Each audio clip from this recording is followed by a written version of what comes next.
Commander Vextal shifted uncomfortably in the cold metal chair, the shackles around his 6 arms cutting into his chitinous skin. The sterile white walls of the interrogation chamber reflected the harsh overhead lights, creating an atmosphere that felt more like a medical dissection room than a military debriefing facility. His wounds from the final battle still wept purple ichor onto the polished floor, each drop a testament to humanity's unexpected savagery. Admiral Morden sat across the table, his once proud military bearing now reduced to nervous trembling. The war had aged him centuries in mere rotations. His ceremonial armor bore scratches and burn marks that he refused to repair, wearing them like badges of shame. The recording device between them hummed softly, small red light indicating that every word would be preserved for the military archives. "State your designation and recall the events of the Terran conflict," Morden commanded, though his voice carried none of the authority that had once made subordinates snap to attention across the fleet. The defeat had broken something fundamental in the Catherian command structure. Vextal's compound eyes slowly focused on Admiral Morden, then drifted to stare at something far beyond the chamber walls. His mandibles clicked once, a sound that, in better times, might have indicated amusement. Now it carried only bitter irony. "Called them the soft ones," he began, his voice hollow and distant. The words came slowly, as if each syllable required tremendous effort. Our xenobiology teams had studied their physiology from long-range scans. No natural armor plating, no venomous appendages, no electromagnetic sensory organs. They seemed so ... vulnerable. The silence in the room was broken only by the steady hum of the recording equipment and the occasional drip of purple ichor hitting the floor. Vextal's memory circuits engaged, pulling up tactical reports that now seemed laughably naive.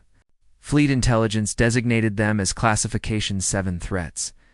He continued, his voice gaining strength as he fell into the familiar rhythm of military reporting. Primitive chemical propulsion weapons. Basic kinetic projectiles. No energy. Shields. No quantum communications. We estimated complete pacification within 3 standard rotations. Admiral Morden's exoskeleton creaked as he leaned forward. "What was your initial assessment of their military capabilities?" Vextal's laugh was a harsh, chittering sound that echoed off the chamber walls. "Military capabilities? We thought they barely qualified as a spacefaring species. Their fastest vessels moved at a fraction of light speed. Their weapons were chemical explosives and metal projectiles. With warriors who wore armor that could deflect their most powerful artillery." The former commander's eyes unfocused again as he accessed deeper memory files.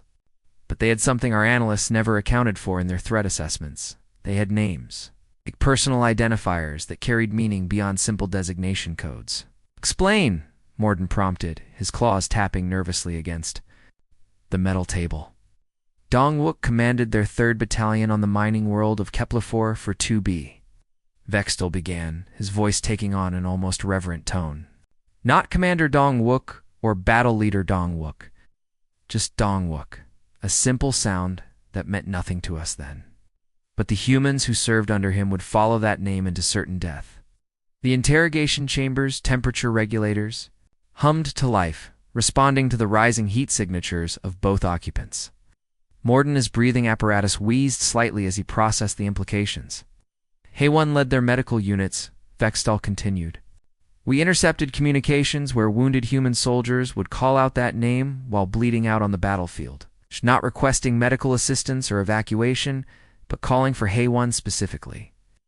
As if the name itself carried healing properties." Vextal's mandibles clicked rapidly now, a sign of agitation among his species. Ginho coordinated their communications network. A human who somehow managed to maintain contact between separated units using equipment we had already disabled with electromagnetic pulse weapons. Our technical specialists still cannot explain how he accomplished such feats. The recording device's red light pulsed steadily, capturing every word for analysis by military strategists, who would spend rotations trying to understand how an inferior species had brought the mighty Catherian Empire to its knees. These were not designation codes or rank identifiers, Vextal explained, his voice dropping to almost a whisper. These were something far more dangerous. They were individuals who had earned the absolute loyalty of their fellow humans through actions we could not quantify or predict. Admiral Morden's compound eyes reflected the harsh chamber lighting as he asked, "When did you first realize the scope of your miscalculation?" Vextal's entire body shuddered, purple ichor flowing more freely from his wounds. God, the moment we received the first surrender demand. Not from us to them, but from a human female named Yunyong to our entire battle fleet. The memory file played in perfect clarity across Vextal's consciousness. The main viewer of his command ship had flickered to life, showing a human female standing in what appeared to be a mining facility's command center. Her clothing was simple work attire, stained with industrial lubricants and asteroid dust. Armor. No weapons visible, no ceremonial decorations indicating military rank. She stood before our transmission array as if she were addressing equals, Vextal recalled. When we demanded immediate surrender of the mining colony, she looked directly into the camera with those strange single-lens eyes and spat at the screen. The gesture had been incomprehensible to the Catharian command staff. Spitting was not a recognized form of communication among any known species in their databases.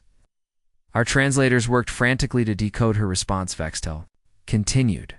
When the translation came through, it was only 4 words in their primitive tongue. "Come and take it." Admiral Morden's exoskeleton rattled involuntarily. Those 4 words had become a rallying cry that echoed across human colonies throughout the galaxy, inspiring resistance movements that continued to plague Catharian forces even after the official ceasefire. "We assumed it was simple bravado," Vextal admitted, desperate defiance of a species facing extinction. "We had no concept that we were witnessing the first declaration of a war that would reshape our understanding of what it means to fight for survival." The massive Catharian transport ships broke through Kepler-4 for 2B's cloud cover like dark meteors, their hulls glowing red-hot from atmospheric entry. Commander Vextal stood on the bridge of his flagship, watching the tactical display as dozens of heat signatures scattered across the planet's surface below. The humans were running, just as every other species had done when faced with the might of the Catharian war machine. "Pitiful," muttered his tactical officer, Subcommander Krelax. "Look at them scatter like ground insects when the lights come on." Vextal's compound eyes tracked the fleeing thermal signatures through the ships. Advanced sensors. The mining colony spread across a series of interconnected valleys, with industrial facilities carved directly into the asteroid-rich mountainsides. It should have been a perfect target for their standard pacification protocol, weapons officer. "Mortek, prepare plasma batteries," Vextal commanded, his voice carrying the confident authority of someone who had overseen the subjugation of 17 different worlds. "Target the industrial sectors first. Standard pacification protocol. Minimize structural damage to preserve mining infrastructure." The ship's plasma cannons hummed to life, their charging cycle creating a low vibration that traveled through the deck plating. Vextal had performed this same ritual countless times before. Destroy military targets, eliminate resistance centers, then broadcast surrender demands. Most species capitulated within hours once they witnessed the devastating power of Catharian plasma weaponry. "Firing solutions locked," Mortek reported, his claws dancing across the weapon control interface. "All batteries ready. Fire." The first plasma barrage lit up the dawn sky like artificial suns, like brilliant white-hot beams that carved through the atmosphere and struck the mining facilities with surgical precision. Massive explosions bloomed across the valley floors as industrial complexes vaporized under the intense energy discharge. Molten metal rained down like liquid fire, and towering columns of superheated steam rose into the morning air. Vextal watched the destruction through his tactical display, expecting the familiar pattern of panic and surrender requests that always followed such demonstrations of power. His communication array should have been flooded with desperate pleas for mercy, offers of unconditional surrender. The usual capitulation of inferior species faced with overwhelming force. Instead, the communication channels crackled with something entirely unexpected. Human voices filled the bridge speakers, but these weren't cries of terror or surrender demands.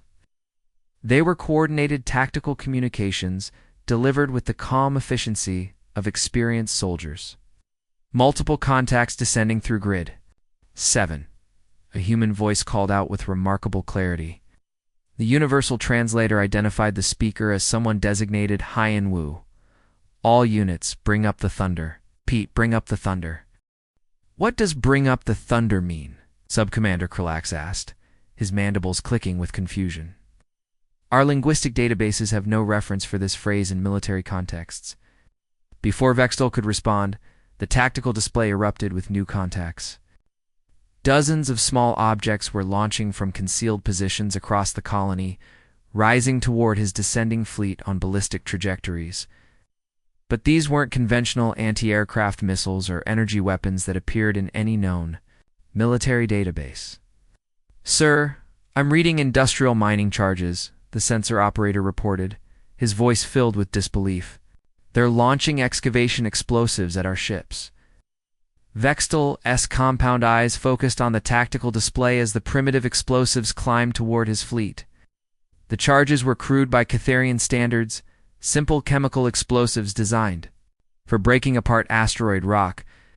They should have been completely ineffective against military-grade hull armor, but the humans hadn't launched them as direct impact weapons. Instead, the mining charges detonated in proximity bursts around his ships, each explosion releasing clouds of superheated metal fragments at high velocity. The fragments themselves couldn't penetrate Catharian armor, but they created spectacular light shows and electromagnetic interference that disrupted sensor arrays and communication systems. Impossible, hissed Tactical Officer Vorden, his exoskeleton rattling with frustration. They're using mining explosives as improvised flak rounds. This is not standard military doctrine for any known species. The bridge filled with the sound of metal fragments striking the hull, a constant drumbeat that created an atmosphere of chaos despite causing minimal actual damage. Warning alarms began sounding as sensor systems struggled to maintain target locks through the electromagnetic interference. Sir, landing craft report their approaching touchdown coordinates, the communications officer announced. Ground assault teams are ready for deployment. Bextal nodded, confident that once his warriors made planetfall, this primitive resistance would collapse quickly. Ground combat was where Catharian forces truly excelled, with their superior size, natural armor, and advanced energy weapons providing overwhelming advantages against any opposition. The first landing craft touched down. In a cleared area near the largest mining complex, their armored hulls smoking from the atmospheric entry. Vextel watched through battlefield cameras as his elite warriors disembarked, their particle rifles powered and ready. These were veterans of a dozen campaigns, soldiers who had broken the resistance of species far more advanced than humanity. What happened next would haunt Vextel's memory circuits for the rest of his existence. Instead of cowering civilians or fleeing miners, his warriors encountered something that defied every tactical manual in the Catharian military database. A single human male emerged from the smoke and debris of the bombed mining facility, moving with the deliberate stride of someone who had already accepted death. The human was identified by intercepted communications as Tehan, a mining engineer, who had worked the asteroid extraction sites for over a decade. He carried no military weapons, no advanced armor, no energy shields. In his hands was a simple plasma cutter, a tool designed for precision metalwork, not combat. But the look in his eyes was something Vextel's warriors had never encountered before. It wasn't fear or desperation or the calculated aggression of a professional soldier. It was something far more dangerous. Absolute, unwavering determination coupled with complete disregard for personal survival. Tehan charged directly at the Catharian position, moving within human speed despite his species' supposedly inferior physiology. The first particle rifle blast caught him center mass, a hit that should have vaporized his internal organs. Instead, he stumbled but kept running. The second blast took him in the shoulder, spinning him around and sending him to one knee. Any rational being would have fallen and died. Tehan pushed himself back to his feet and continued his assault. The third direct hit from a particle rifle should have ended the engagement. The energy discharge was sufficient to kill most known species instantly. But Taehyun absorbed the blast and kept moving, his plasma cutter raised above his head like some primitive ceremonial weapon. How is he still functioning? One of the ground commanders transmitted back to the ship. Medical scans show massive internal trauma. He should be dead. But Taehyun wasn't just still alive. He was accelerating toward the Catherian position. And Vextal's enhanced sensors detected something that made his eye core run cold.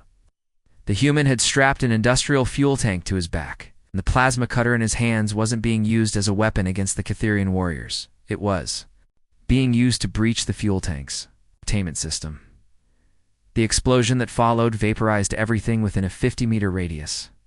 17 elite Catherian warriors, veterans of countless campaigns, died in an instant as superheated chemical fuel ignited with the force of a tactical nuclear device. The shockwave shattered windows in mining facilities over a kilometer away, but the most chilling moment came in the seconds before the detonation. Taehyun's final words caught by battlefield recorders and transmitted across all frequencies weren't curses or battle cries or declarations of defiance. They were a personal message to someone named Soyoung. Tell our daughter I kept my promise. As night fell over the devastated colony, Vextal stared at casualty reports that made no tactical sense. What should have been a routine pacification operation had cost him nearly half his ground forces. The humans hadn't retreated or surrendered, or followed any conventional military doctrine. Instead, they had systematically converted their entire colony into a weapon pointed directly at the invaders, turning every tool, every structure, every citizen into a potential threat. And they had done it all with the terrifying efficiency of a species that viewed death not as defeat, but as just another tactical option. Commander Vextal's entire body trembled as he accessed the memory files from Outpost Meridian. The interrogation chamber's lights seemed to dim as he spoke, his voice dropping to barely above a whisper. 47 rotations, he repeated, the numbers seeming to carry physical weight. 47 rotations they held that position with. Less than 200 defenders against our full battle group of 15,000 warriors? Admiral Morden's claws scraped against the metal table, leaving deep gouges in the surface. Elaborate on the tactical situation. How did such a small force maintain defensive positions for so long? Vextal's damaged eye leaked purple fluid as the memories flooded back. The pain wasn't just physical anymore. Something in his mind had broken during those 47 days, something that would never heal properly. The outpost sat on a strategic ridge overlooking the primary supply routes to 3 human colonies. He began, his voice gaining strength as he fell into military reporting mode. Standard fortification design. There's nothing exceptional about the defensive positions. What made it special was the commander. The holographic display between them flickered to life, showing the tactical layout of Outpost Meridian. It looked unremarkable. Concrete bunkers, communications towers, supply depots, and residential quarters arranged in a defensive perimeter around a central command structure. Myung was her name, Vextal continued. Our intelligence files indicated she was a former agricultural coordinator who managed food distribution for the civilian population. No military training, no combat experience. We believed her appointment as outpost commander was evidence of human incompetence and desperation. Admiral Morden's compound eyes focused on the tactical display. What was your initial assessment of the defensive capabilities? Negligible, Vextal admitted, his mandibles clicking with bitter irony. Standard human kinetic weapons. Basic communication equipment. No energy shields or advanced defensive systems. Our battle computers calculated a 96% probability of total victory within 3 rotations. The siege had begun following standard Catherian doctrine. Establish a perimeter, cut off supply lines, bombard defensive positions, then demand surrender. It was a proven formula that had worked on dozens of worlds against species far more advanced than humanity. The first week proceeded normally, Vextal recalled. We surrounded the outpost, established forward positions, and began systematic bombardment of their defensive structures. Standard procedure, expected surrender communications within days. Instead, something unprecedented happened. The humans began adapting their defensive strategy in ways that violated every principle of civilized warfare. They had stockpiled not just ammunition and supplies, but something far more disturbing. On the 7th rotation, our forward observers reported unusual activity from the human positions. Vextal's voice took on a hollow quality. They were constructing large mechanical devices using salvaged materials from their destroyed vehicles. The devices turned out to be improvised catapults, built from mining equipment and vehicle parts. But the humans weren't launching conventional projectiles or improvised explosives. They were launching something that shattered the psychological composure of even veteran Catharian warriors. They began launching their dead at our positions, Vextal whispered, his entire exoskeleton shuddering. The corpses of fallen colonists, civilians who had died in the initial bombardment. Each body was rigged with chemical explosives. The psychological impact was devastating. Catharian warriors found themselves forced to shoot down incoming projectiles that were once living beings, human children, elderly civilians, and wounded defenders who had succumbed to their injuries.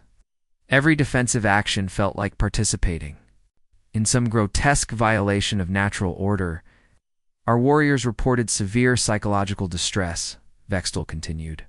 Many refused to fire at the incoming projectiles. Others suffered complete mental breakdowns.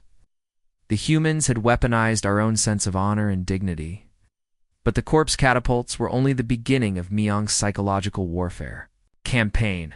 Intelligence reports revealed that a human engineer named Genesio had been working around the clock to convert the outpost's geothermal power plant into something far more sinister. Genesio had transformed their power source into a massive pressure bomb, Vextal explained, his voice filled with reluctant admiration. The geothermal plant sat directly beneath the outpost's foundation. He'd rigged the pressure release valves to create a controlled explosion that could vaporize the entire ridge. Every rotation, the humans would release small bursts of superheated steam from the converted power plant, creating towering geysers that could be seen from orbit. It was a constant reminder that they possessed the ability to destroy themselves and take a significant portion of the Catharian forces with them. The steam releases became a daily ritual, Vextal recalled. Precisely at dawn, the humans would trigger a controlled burst that lit up the sky with superheated vapor. Our warriors began calling it the morning threat, a reminder that every day could be our last. As the siege dragged on, supply problems began affecting both sides. But while the Catharian forces expected resupply from orbital support, the humans had prepared for a prolonged defensive action by stockpiling resources in ways that defied military logic. They were eating their own leather equipment, Vextal reported with disbelief. Boots, belts, anything made from organic materials. They had converted their water recycling systems to extract moisture from the air. They were surviving on resources we hadn't even considered as potential supplies. It got by. Rotation 39, orbital reconnaissance, showed that fewer than 40 human defenders remained alive in the outpost. Most were wounded. All showed signs of severe malnutrition, and their defensive positions had been reduced to rubble by constant bombardment. Victory seemed inevitable. Then Myung broadcast her final message. Vextal's voice cracked as he accessed the memory file. She stood before her remaining defenders in the ruins of their command center. Wounded, starving, surrounded by the bodies of fallen comrades. But her voice carried absolute conviction. The broadcast had been transmitted on all frequencies, ensuring that every Catharian warrior besieging the outpost could hear her words clearly through their universal translators. "We are farmers, teachers, miners," Myung had declared, her image flickering on damaged communication equipment. "We grew food, educated children, and extracted resources from dead rock. But today, we are your death." Then she had held up a simple detonator device, connected by cables to GNCO's converted geothermal plant. The message was clear: surrender the siege, or everyone dies together. "We assumed it was desperation," Vextal admitted. The final bluff of a defeated enemy. No rational commander would destroy their own position and personnel just to deny victory to their opponents? But the humans had already demonstrated that conventional military logic didn't apply to their species. The siege ended not with the expected human surrender, but with something that would be recorded as the most humiliating defeat in Catherian military history. A human named Wu Jin ended the siege. Vextal's voice dropped to barely above a whisper. Barely past adolescence by their species standards? He crawled through the outpost's ventilation systems while we were focused on the main defensive positions. The young human had somehow navigated through kilometers of damaged ductwork, carrying enough explosive material to level the entire Catherian command post. When he emerged in the center of their strategic planning center, he delivered a message that would echo through military academies for generations. Surrender, or we all die together. For the first time in Catherian military history, a battle. Group commander ordered full withdrawal in the face of a threat from a single enemy combatant. The shame of that moment would follow Vextal for the rest of his existence. But the alternative was the complete annihilation of his entire force. The humans had won not through superior firepower or tactical brilliance, but through their willingness to embrace mutual destruction as a valid military strategy. Admiral Morden's breathing apparatus wheezed and clicked as purple fluid began seeping from stress fractures in his exoskeleton. The interrogation chamber felt smaller with each passing moment, as if the walls were closing in response to the horror of Vextal's testimony. The recording device continued its steady hum, but somehow the sound had become more ominous, like the countdown to an execution. The occupation phase was when we truly learned what humans were capable of, Vextal began, his voice carrying the hollow quality of someone who had witnessed things that defied comprehension. After the major battles ended, we controlled the cities, the spaceports, all the visible infrastructure. Our strategic computers declared total victory. But the humans had simply disappeared underground. The tactical displays showed neat lines of control across human worlds. Green zones indicated secure Catherian positions, with supply routes and communication networks functioning normally. On paper, the occupation was a textbook success, but reality told a different story. At first, it seemed like normal post-conquest activity, Vextal continued, his mandibles clicking with nervous energy. Small groups of humans moving through maintenance areas, probably scavenging for supplies or trying to establish communication with isolated settlements. Standard behavior for a defeated population. But intelligence reports began revealing something far more sophisticated. The human resistance network was being coordinated by someone designated as Sunjo, a former communications technician who had worked for the colony's infrastructure department. His personnel file indicated he was responsible for maintaining data networks and emergency communication systems. Sung-Ho had intimate knowledge of every tunnel, every maintenance shaft, every underground system in the occupied territories, Vextal explained. What we thought was random survivor activity was actually a carefully planned military operation. The human resistance had transformed the entire underground infrastructure into a three-dimensional battlefield. Maintenance tunnels that carried power cables became supply routes. Subway systems that once transported civilians now moved armed fighters. Sewer networks that processed waste became highways for moving weapons and intelligence. They could strike. Anywhere, anytime, Vextal's voice took on a haunted quality. A Catherian patrol would be walking through a secure area, and suddenly explosives would detonate from beneath their feet. The blast would come from storm drains, utility tunnels, even water pipes. Then nothing. No enemy to fight, no target. To retaliate against, psychological impact on Catherian forces was devastating. Warriors who had conquered dozens of worlds found themselves afraid to walk on solid ground, knowing that death could erupt from beneath them at any moment. Every street corner became a potential ambush site. Every building could be hiding tunnel entrances. But the humans didn't just use their infrastructure for logistics, Vextal continued, his compound eyes reflecting the chamber's harsh lighting. They weaponized their own children. The memory file that played in Vextal's consciousness was one that would haunt him for eternity. Small human female, identified as the Gin, no more than 12 local years old. She had approached a Catherian patrol in the ruins of what had once been a marketplace, her clothing torn and dirty, her face showing signs of malnutrition. "Please," she had said in broken Catherian, holding out empty hands. "Food. My family is hungry." The patrol leader, a veteran named Kexmore, had been moved by the child's obvious distress. Against military protocol, he had ordered his warriors to share their field rations with the human child. It was an act of mercy that would cost 17 lives. When our warriors approached to give her food, she detonated an explosive vest hidden beneath her clothing. Vextal's voice cracked completely. The blast radius was precisely calculated to kill anyone within helping distance, but not so large as to damage the surrounding buildings. The recording devices found in the rubble revealed the full horror of the situation. The Jinn had made farewell messages to her parents, telling them she was proud to die for the resistance cause. She had practiced the approach, rehearsed her lines, and prepared for the mission with the dedication of a trained soldier. She was 12 years old, Vextal whispered. A child who should have been playing with toys or learning basic mathematics. Instead, she had been trained to kill herself and take as many of us with her as possible. But the human resistance had strategies that went far beyond suicide attacks. They had weaponized the very infrastructure that kept the occupied cities functioning.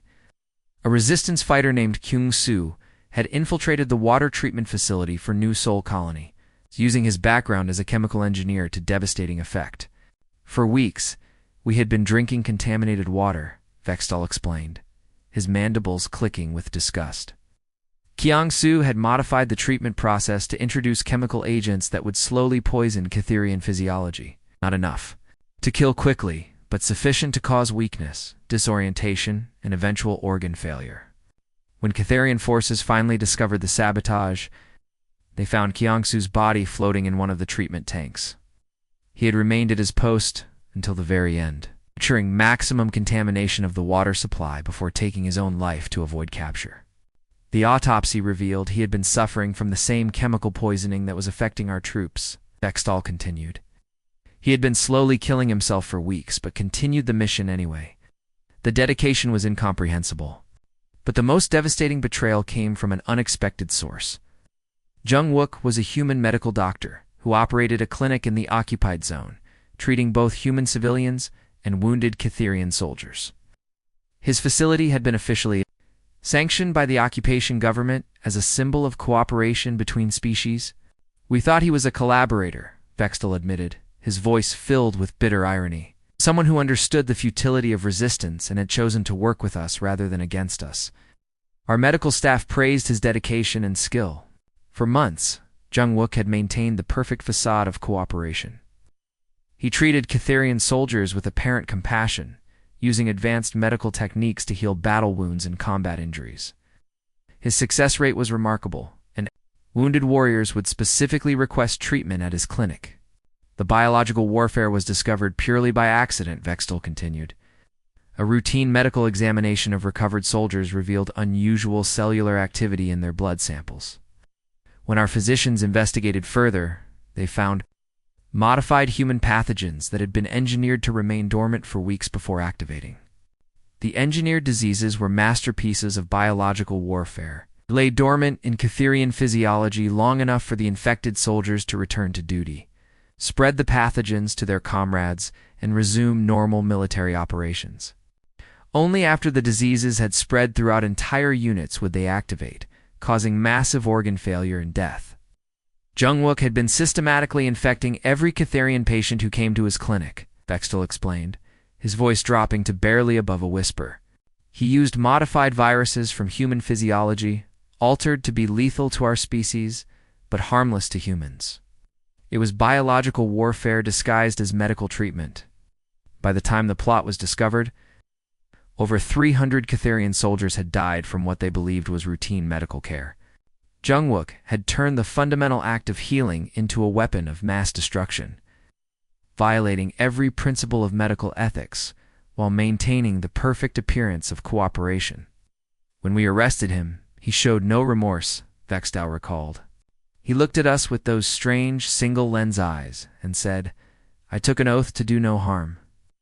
I have honored that oath by harming only those who harm my people." The interrogation chamber fell silent, except for the steady hum of recording equipment. Admiral Morden's breathing apparatus wheezed more rapidly now, as if the horror of the testimony was affecting his own physiological functions. "They turned mercy into a weapon," Vextal whispered, his entire body trembling. Every act of kindness, every moment of compassion, every attempt to show humanity at all, became another way to kill us. We could not trust their surrender, their cooperation, their medical care, or even their children. They had weaponized the very concept of civilization itself. The interrogation chamber's lights flickered and dimmed as Commander Vextal reached the most horrifying part of his testimony.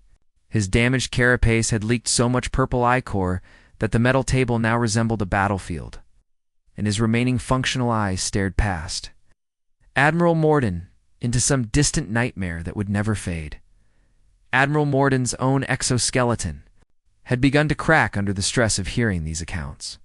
His breathing apparatus wheezed frantically, trying to process air through damaged filters. The war had not just defeated their force, it had broken the very concept of what warfare could be. "Tell me about the end," Morden commanded, though his voice carried none of its former authority.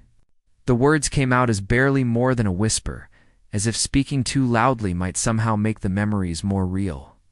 "Tell me why we abandoned the entire sector and declared it off limits to all Catherian vessels." Vextal-less mandibles clicked. Rapidly, a sign of extreme distress that indicated his mind was struggling to process the memories. His 6 arms trembled against their shackles, and fresh wounds opened along his carapace as the stress activated old battle damage. "The final battle was at the human colony of New Busan," he began, his voice carrying the hollow quality of someone recounting their own death. "Our high command had committed 4 full battle fleets to that engagement. Over 50,000 warriors, representing the largest military force our empire had ever assembled for a single operation. The tactical significance of New Busan had made it irresistible to Catherian strategists.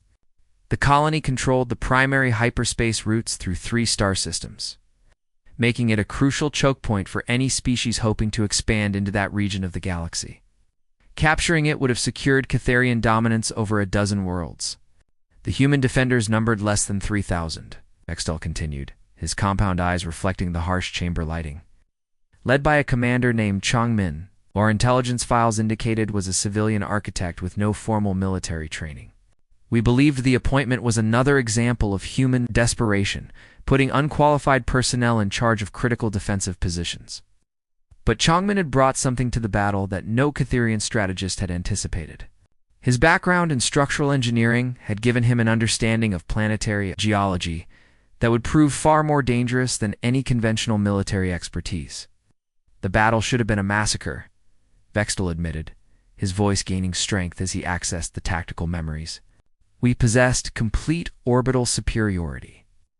Our energy weapons could glass entire continents. Our ground forces outnumbered the human defenders by more than 15 to 1. Every strategic computer in the fleet calculated victory within hours of engagement. The initial assault had proceeded exactly as planned. Catherian plasma bombardments had eliminated the human orbital defenses within minutes. Landing craft had deployed ground forces to strategic positions around the colony. Air superiority had been established through the deployment of atmospheric fighters that swept aside human aircraft like insects. But Chongmin had been preparing for this battle long before our fleets arrived, Vextal continued, his mandibles clicking with something that might have been reluctant to respect. Over the course of the entire war, he had been systematically weakening the tectonic supports beneath New Busan. The entire colony sat on a massive geological fault line that he had converted into a planetary-scale explosive device. The engineering required for such a project was staggering. Chongmin had used mining equipment to drill precisely placed charges into the planet's crust, creating a network of explosives that extended hundreds of kilometers beneath the surface. The charges were positioned at critical stress points in the geological structure, designed to trigger a cascading failure that would crack the planet's tectonic plates. The human commander presented our fleet with an ultimatum, Vextal recalled, his voice dropping to barely above a whisper. Withdraw from the system immediately, or he would trigger seismic charges that would crack the planet's crust. Resulting explosion would not only destroy New Busan, but create a debris field that would make the entire star system uninhabitable for centuries. Admiral Morden as exoskeleton rattled uncontrollably as he processed the implications. What was your assessment of this threat? Was it technically feasible? Our geological specialists confirmed that the threat was real, Vextal admitted, purple ichor flowing more freely from his wounds. Changmin had the knowledge and resources to trigger a planetary-scale seismic event, but we believed it was a bluff. No rational species would destroy their own world and everyone on it just to deny victory to their enemies. But the humans had already demonstrated throughout the war that conventional concepts of rational behavior didn't apply to their species. As the ultimatum deadline approached, Catharian forces began intercepting human communications that revealed the true horror of their situation. We monitored their internal communications, Vextal continued, his voice cracking with emotion. Families were saying goodbye to each other. Children were recording final messages for relatives on other worlds. Couples were sharing last words. They weren't bluffing about the explosive charges. They were preparing to commit collective suicide and take our entire fleet with them. The communications intercepts revealed a level of coordination that defied belief. Every human civilian in New Busan had been briefed on the evacuation procedures, not to escape the planet, but to ensure they would be in optimal positions when the seismic charges detonated. They had turned their own deaths into a weapon of maximum effectiveness. Admiral Morden's exoskeleton rattled uncontrollably as he asked the question that had haunted every Catharian commander since that day. "What did you do?" He gave the order. "To withdraw," Vextal whispered, his voice breaking entirely. "For the first time in our empire's history, we retreated from a battle we could have won easily. The shame of that decision will follow me until my death, but the alternative was the complete annihilation of our largest military force." But the withdrawal had not ended the nightmare. Catharian fleets pulled back to the edge of the star system. Changmin had transmitted one final message to the retreating forces. "Remember this moment," the human commander had said, his image flickering on communication screens across the fleet. "Remember that humans would rather die than kneel. Remember that some things are worth more than survival." Vextel's entire body shuddered as he accessed the final memory file. But that wasn't the end of the horror. As our ships reached the edge of the system and prepared to jump to hyperspace, we detected massive seismic activity on New Busan's surface. Changmin had triggered the charges anyway. It's not to destroy the Catharian fleet, which was already out of range, but to ensure they could never return. The entire planet had cracked apart in a display of geological violence that could be seen from orbit, and 3,000 humans had died just to make a point. The explosion created a debris field that stretched across the entire star system. Vextal continued, his voice hollow with disbelief. Chunks of planetary crust moving at velocities that made hyperspace travel impossible. Changmin had turned his own world into a permanent barrier against future invasion. Admiral Morden sat in stunned silence as the implications became clear. The humans had not just won a tactical victory, they had created a monument to their willingness to embrace extinction rather than surrender. "We thought we were fighting soldiers," Vexta whispered, looking directly at Admiral Morden for the first time during the interrogation. "We discovered we were fighting a species that had weaponized their own extinction. Every human we killed only made the survivors more dangerous. They don't fight to win, they fight to ensure their enemies lose everything." Clicked off with mechanical finality, leaving the chamber in absolute silence. Outside, the remnants of the once mighty Catharian Empire struggled to rebuild their shattered fleets. Haunted by the knowledge that somewhere in the galaxy, humanity continued to spread among the stars with the same terrifying determination they had shown in war. They had learned, too late, that humans didn't just fight wars. They became war itself, transforming every defeat into a weapon and every death into a victory that their enemies could never truly claim. The end.